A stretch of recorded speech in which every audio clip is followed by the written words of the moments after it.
بسم اللہ الرحمن الرحیم۔ 53 برس کی عمر میں آپ نے مکہ سے مدینہ کی ہجرت فرمائی اور 10 برس آپ نے مدینہ میں قیام فرمایا۔ 11 ہجری میں آپ حج کے لیے تشریف لے گئے اور یہ صورت آئی 11 تاریخ کو 11 حج کے ذوالحج، اذا جاء نصر اللہ والفتح۔ اس میں اشارہ تھا کہ میرے نبی آپ کا مشن مکمل ہو چکا ہے، اب آپ ہمارے پاس آنے کی تیاری فرمائیں۔ 29 محرم صفر 29 صفر عصر کی نماز کے بعد ایک جنازہ تھا۔ اس جنازے کو پڑھانے کے بعد اس کو دفن کے لیے آپ جنت البقیع تشریف لے گئے۔ وہاں سے واپس ہونے لگے تو سر درد اٹھا اور وہ درد ایک دم بڑھنا شروع ہوا، اور اس دن باری حضرت عائشہ کے گھر کی تھی، تو آپ گھر میں تشریف لاتے لاتے درد کے ساتھ بخار، تیز درد، تیز بخار، اور 14 دن 12 ربیع 29 30 2 دن یہ اور 12 دن اگلے 14 دن آپ نے بیماری دیکھی، مسلسل سر درد اور مسلسل بخار۔ اور روزانہ آپ جب گھر بدلتے، اس وقت 9 بیویاں زندہ تھیں، تو آپ پوچھتے کل کس کی باری ہے، کل کس کی باری ہے؟ جی میمونہ کی ہے۔ اگلا دن کل کس کی باری؟ جی حفصہ کی ہے۔ کل کس کی باری ہے؟ ام سلمہ کی ہے۔ تو بیگمات نے اس سے سمجھا کہ اللہ کے نبی یہ چاہتے ہیں کہ میں بیماری کے دن عائشہ کے پاس گزاروں، ورنہ آپ کو تو خود پتہ ہے کل کس کی باری ہے، پرسوں کس کی باری ہے، ترسوں کس کی باری ہے۔ تو حضرت میمونہ کے گھر میں آپ تشریف فرما تھے، تو ساری باقی 7 بیگمات جمع ہوئیں اور انہوں نے آ کے عرض کی، یا رسول اللہ، جب تک آپ بیمار ہیں آپ عائشہ کے پاس آرام فرمائیں، اور جب اللہ آپ کو شفا دے دے تو پھر ہماری ترتیب کو آپ دوبارہ شروع فرما دیں۔ تو آپ نے سب کا شکریہ ادا کیا، علی اور عباس کو بلایا، ان کے کندھوں پہ آپ نے یوں ہاتھ رکھے اور آپ کے پاؤں یوں زمین پہ لگ رہے، آپ پورا پاؤں نہیں لگا پا رہے تھے کمزوری سے، یہ پوزیشن تھی اس طرح۔ اور یہ پیر کا دن تھا، آپ حضرت عائشہ کے گھر میں داخل ہوئے اور اگلے پیر کو حضرت عائشہ کے گھر میں آپ اپنے اللہ کے پاس چلے گئے۔ آخری ہفتہ آپ نے حضرت عائشہ کے گھر میں گزارا۔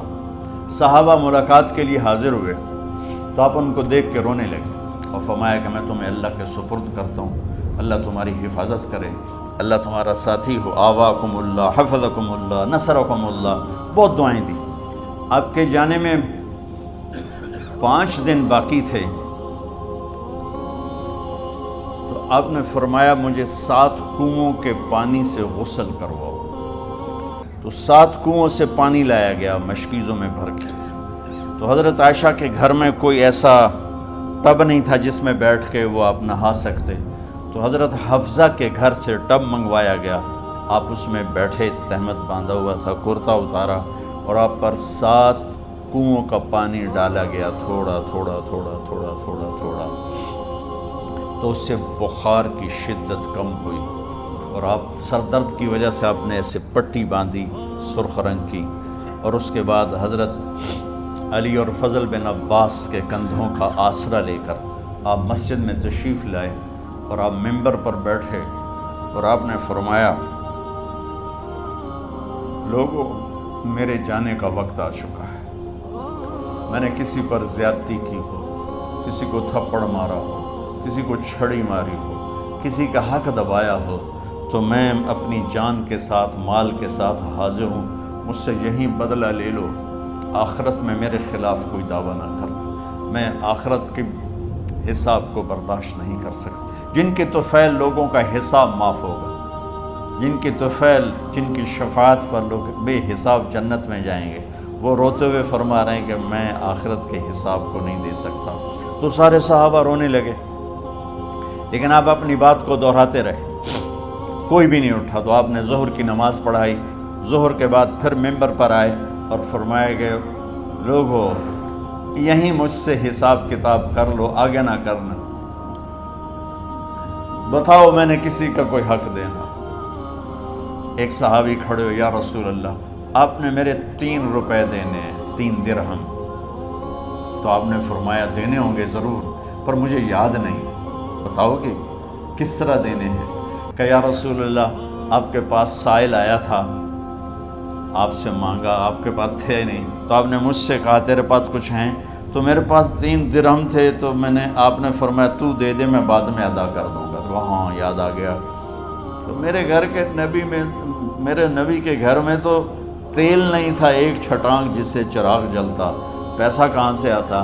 تو آپ کے سامنے آپ کے کزن فضل بن عباس کھڑے تھے۔ آپ نے فرمایا فضل میرا قرضہ ذمے لیتے ہو؟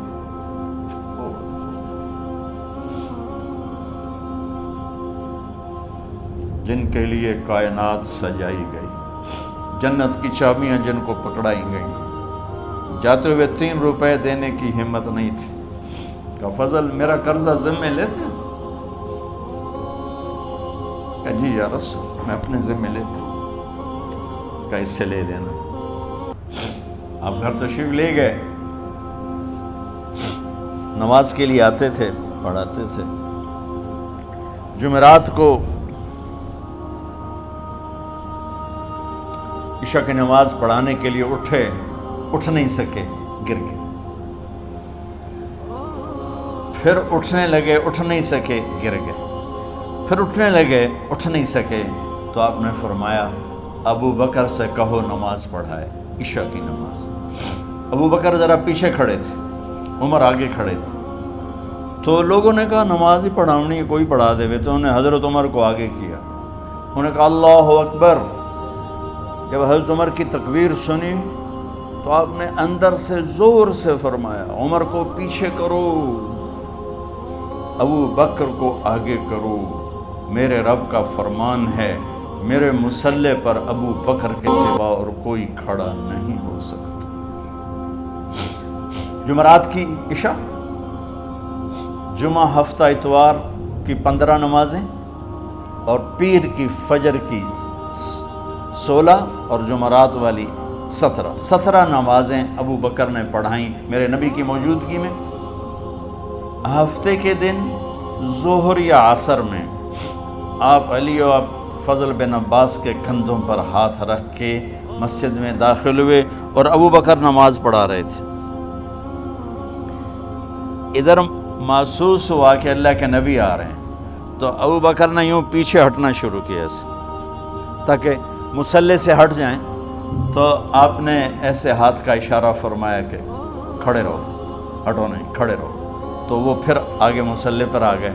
تو آپ تشریف لائے اور الٹے ہاتھ ابو بکر کے ساتھ بیٹھ کر آپ نے ظہر یا عصر کی 4 رکعت نماز ابو بکر کی امامت میں ادا فرمائی۔ یہ آپ کی آخری نماز تھی مسجد کے اندر امت کے ساتھ اور تشریف لے کے۔ جمعہ کا دن تھا، جبریل آئے، یا رسول اللہ مجھے اللہ نے بھیجا ہے کہ جاؤ میرے محبوب کا حال پوچھ کے آؤ۔ اللہ، تو اب درد اور بخار دونوں چیزیں تھیں، سر کا درد بھی ہیوی ویٹ تھا اور بخار بھی، تپش۔ تو آپ نے کہا جبریل تکلیف ہے، تکلیف میں۔ ہفتے کا دن پھر جبریل آئے، یا رسول اللہ مجھے اللہ نے بھیجا ہے کہ جاؤ میرے محبوب کا حال پوچھ کے آؤ۔ پھر آپ نے فرمایا تکلیف میں۔ اتوار کو پھر جبریل آئے، یا رسول اللہ اللہ نے بھیجا ہے کہ جاؤ میرے محبوب کا حال پوچھ کے آؤ۔ 12 ربیع الاول آ گئی، 632 عیسوی اور 11 ہجری۔ آپ کی طبیعت میں بشاشت آئی، تو صحابہ نماز پڑھ رہے تھے، آپ نے دروازہ کھول کے سب کو یوں دیکھا۔ تو حضرت انس فرماتے ہیں ہم سب نماز میں تھے، لیکن جب دروازہ کھلنے کی آواز آئی اور اللہ کے نبی کا چہرہ، تو ہم سب نماز میں یوں ہو گئے، نماز کے اندر ہی سارے اللہ کے نبی کو دیکھنا شروع کر دی، بھول ہی گئے کہ نماز پڑھ رہے ہیں، ایسے گم ہو گئے آپ میں۔ تو آپ نے جلدی سے دروازہ بند فرما دیا۔ یہ آپ کی آخری زیارت تھی اپنی امت کے لیے، اس کے بعد آپ اپنے اللہ کی طرف کا سفر شروع کیا۔ تو اشراق کے بعد آپ نے اپنے بیگمات کو بلایا، ان کو بتایا نہیں کہ میں آج جا رہا ہوں، سب سے ملے، سب کو الوداع کیا اور انہیں بھیجا۔ اس کے بعد آپ نے حضرت فاطمہ کو بلایا، جنت کی عورتوں کی سردار، سب سے زیادہ محبوب بیٹی، سب سے زیادہ جگر کا ٹکڑا، دل کا ٹکڑا کا، جس نے فاطمہ کو دکھ دیا مجھے دکھ دیا، جس نے اسے سکھ دیا مجھے سکھ دیا۔ ہاں، ان کو قریب کا، بیٹی قریب ہو، تو ان کے کان میں کہا میں جا رہا۔ وہ رونے لگی، تو ہم نے کہا رو نہیں، چند دنوں کے بعد تیری میری ملاقات ہو جائے گی سب سے پہلے۔ تو 6 ماہ بعد حضرت فاطمہ کا بھی 24 سال کی عمر میں یا 25 سال کی عمر میں انتقال ہو گیا۔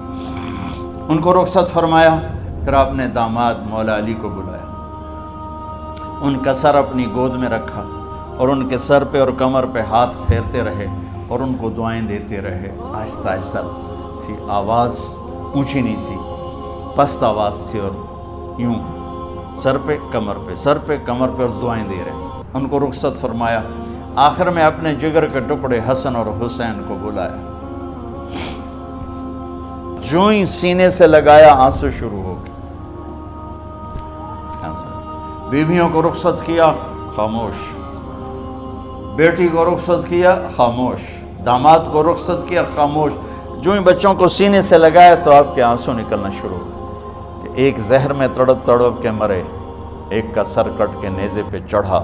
میرے نبی آگے آنے والے زمانے میں دیکھ رہے تھے کہ میرے بچوں کے ساتھ کیا ہونے والا ہے، اس پر آپ بے قرار ہو کر روئے، بولے کچھ نہیں، ان کو بھی رخصت فرما دی۔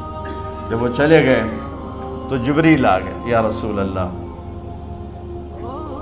باہر ملک الموت دروازے پر کھڑا ہے، اندر آنے کی اجازت چاہتا۔ تو آپ نے فرمایا آ جائے، میں نے کب روکا؟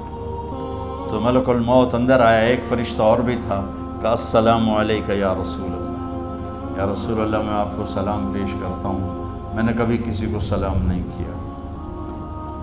آپ کے رب نے فرمایا جب جاؤ تو اجازت لے کے جانا، بن اجازت اندر نہ جانا، میں کبھی کسی سے اجازت نہیں لیتا۔ اللہ تعالیٰ نے فرمایا آنا چاہیں تو لے آنا، رہنا چاہیں تو چھوڑ کے آ جانا، یہ اختیار اللہ نے کبھی کسی کو نہیں دیا، آپ پہلی اور آخری ہستی۔ تو آپ نے فرمایا اگر میں اجازت دے دوں تو میری جان نکالو گے؟ تو اللہ کے امر کا پابند۔ تو آپ نے جبریل سے پوچھا کیا کہتے ہو، تم کیا کہتے ہو؟ جبریل نے کہا یا رسول اللہ، اللہ آپ کی ملاقات کا شوق،